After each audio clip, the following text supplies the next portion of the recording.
Hey guys, it's time to take our final adventure into the year 2063. For today, we delve into Cyber Kitties number 3. But first, a little recap. We began with issue number 2, which was terrible in almost every respect.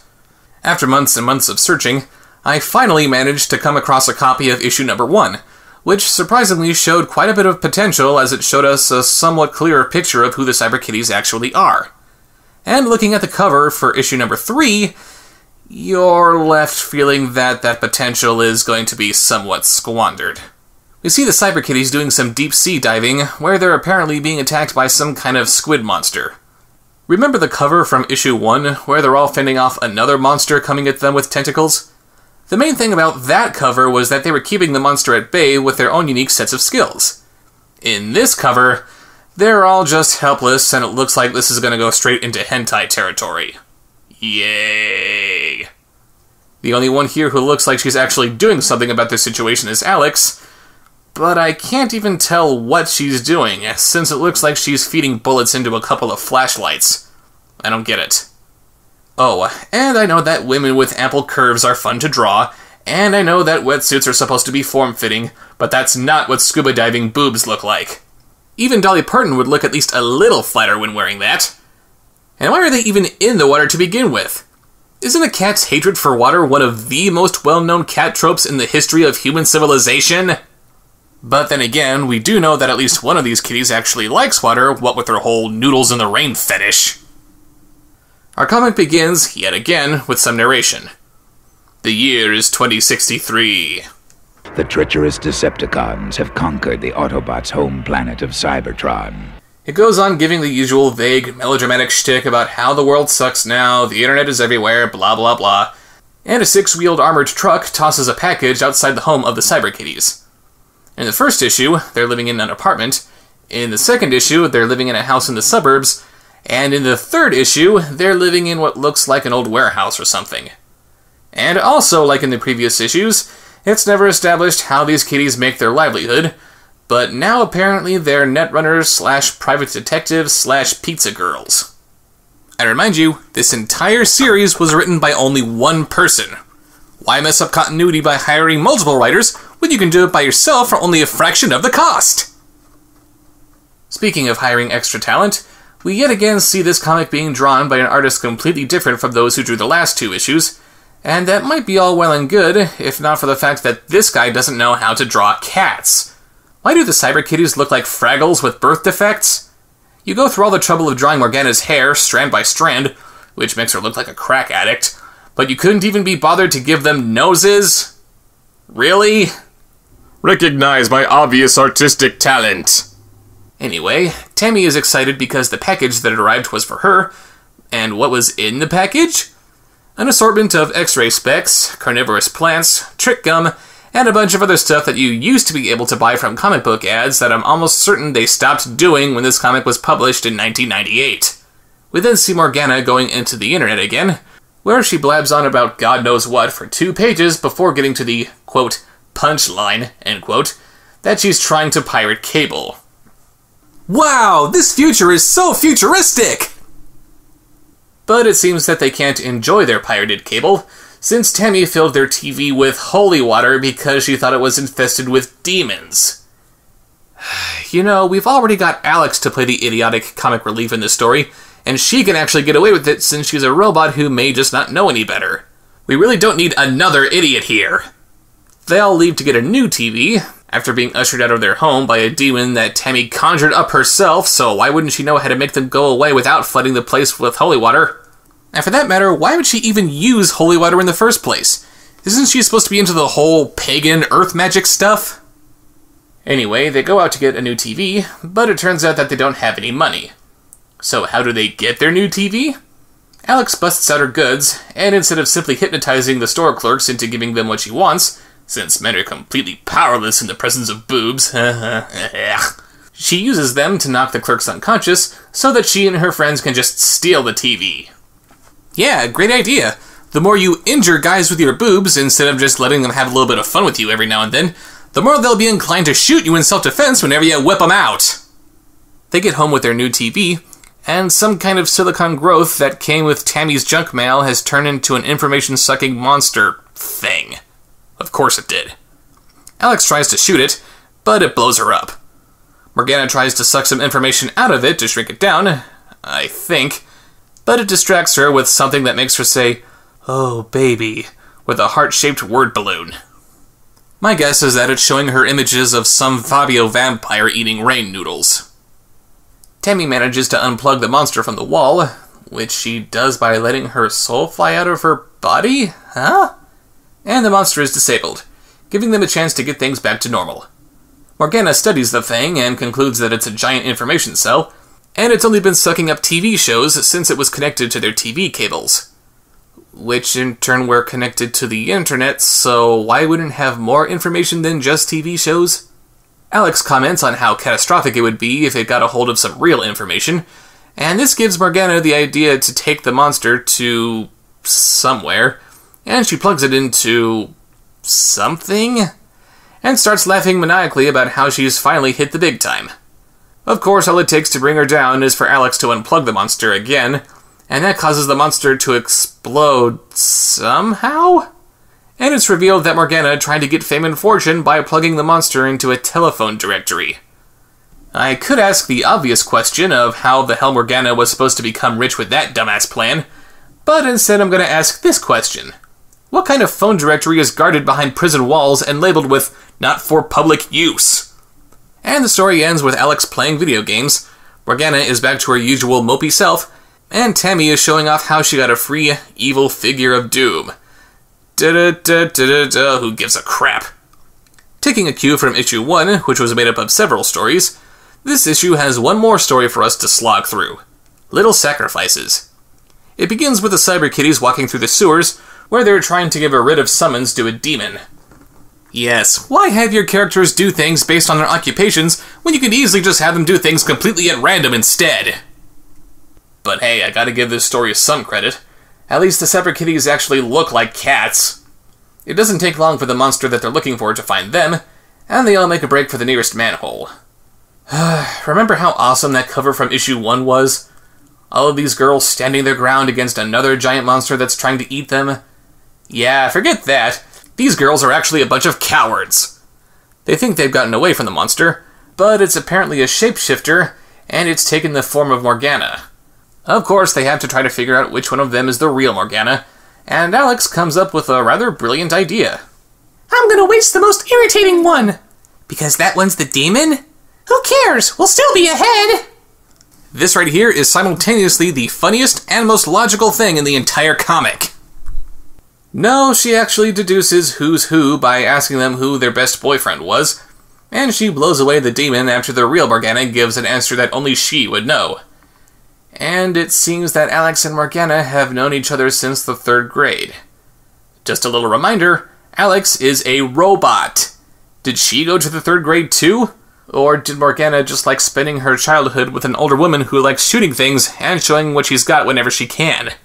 Anyway, it seems that Alex shooting the demon wasn't enough to kill it, but Tammy casts a spell that captures it. She could have done that immediately when they found it, but no, running away and giving the demon a chance to assimilate you is just as effective. They start to leave, without giving the demon its summons, but then they bump into a convention/cult meeting that apparently worships the demon they just captured. I hate my life. Finally, something we agree on. The nerdly cultists tie them up, and they don't resist because... But Tammy doesn't think it's anything to worry about since they only sacrifice virgins. And that means that they're all safe, except for Morgana. And suddenly I can't help but think back to that virtual vampire she kept seeing in the first issue. You can't tell me that kissing is as far as they went.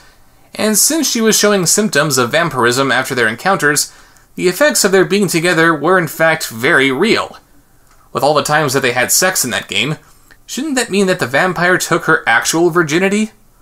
Morgana tries to convince them that she's not a virgin, but none of them are listening to her. You know, I admit to this being a very cheap shot, but hear me out. Why doesn't Alex just break out of her bonds, since she's super strong and she should be able to do that, and just have sex with Morgana right here and now? No, I'm serious. Wouldn't that pretty much cover all of the bases here? The artist gets to draw more risque artwork, since what the hell else are you supposed to do with these characters? The writer can take one more stab at the nerds who make up this cult, since they've either seen so little action in their lives that they're completely mesmerized by the sight of these two women going at it, or they would take this ritual so seriously that they would have to call it off just to look for a new virgin sacrifice. Alex can show how, despite their differences, she really does consider Morgana a friend and is willing to do anything to save her life, and most importantly, it wraps up Morgana's story arc of finally getting laid, which has been building up these last 3 issues. It's not like this comic has anywhere else to go at this point, so why not have Alex throw herself at Morgana and wrap the story up with a bang? Anyway, Alex escapes by shoving this eggplant-looking thing into her vagina and turning it into French fries. I'm sorry, I need a minute.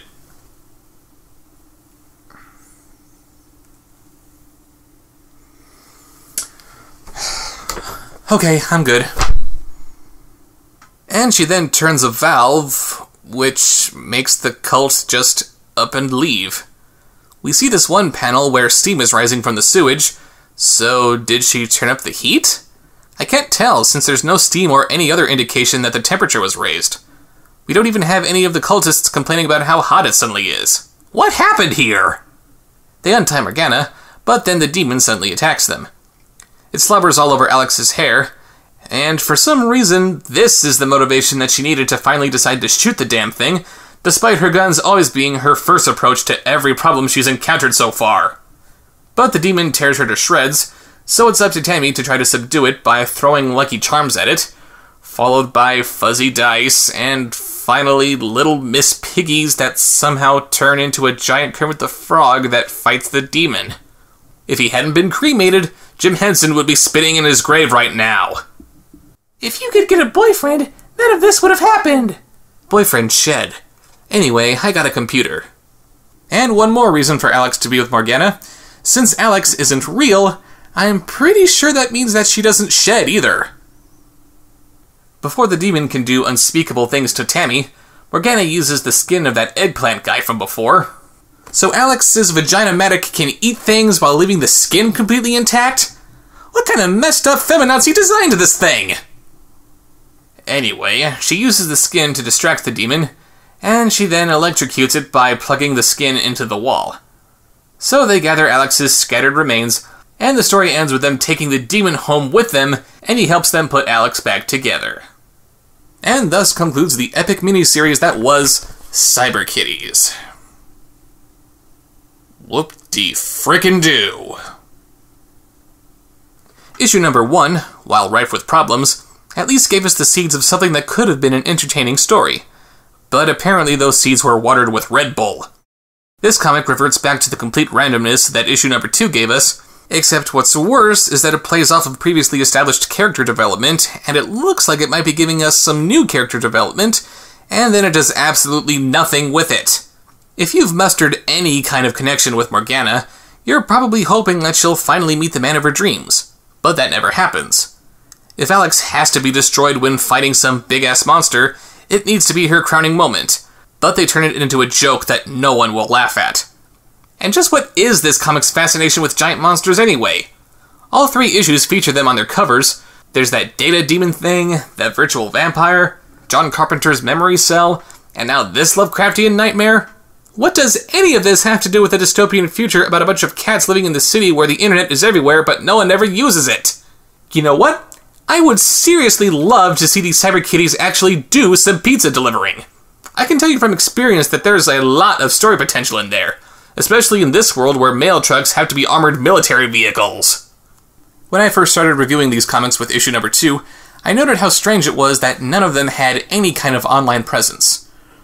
I like to think that I changed that somewhat, and I wish to continue doing so.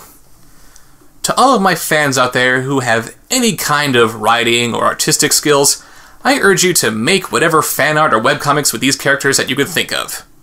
Give them a chance to really shine in any way that these comics wouldn't let them. I mean, hey, it's not like you could do any worse with them than what these comics did, right? See you next time.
call is important to us. Please stay on the line.